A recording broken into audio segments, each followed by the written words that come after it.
Dubai has been a fertile land for Indian business leaders who have established global brands in the world oil hub.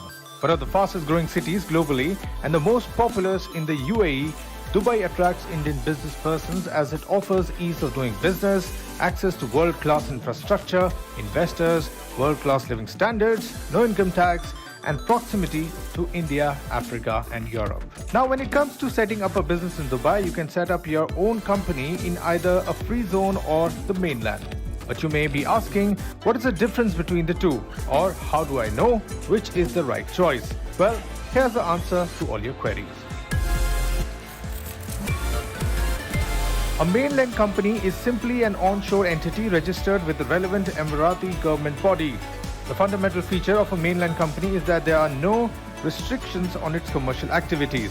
However, you require a local sponsor or a UAE national to be a partner in the company for some business activities.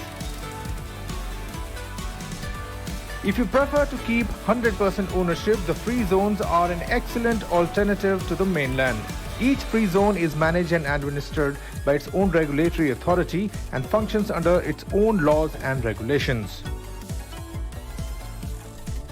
Ownership.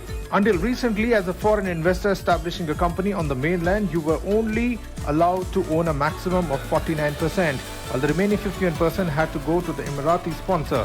However, the UAE government now allows 100% foreign ownership for selective business activities registered on the mainland. Free zones have no such restriction nor need for local sponsors, as you enjoy complete ownership from day one. Business scope.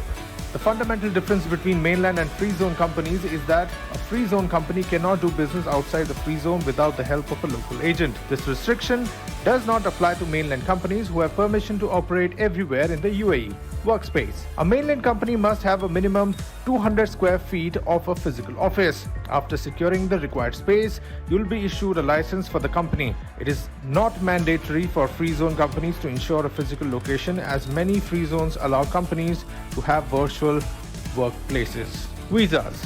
Mainland companies are not subject to any visa restrictions. However, the number of visas issued is dependent on the workspace area. Unlike mainland companies, free zone companies do not have restriction on the number of visas they can apply for. Business setup approvals. You will require government clearance from several government agencies for a mainland company. These include the Department of Economic Development, the Municipality of Dubai, the Ministry of Labour, etc.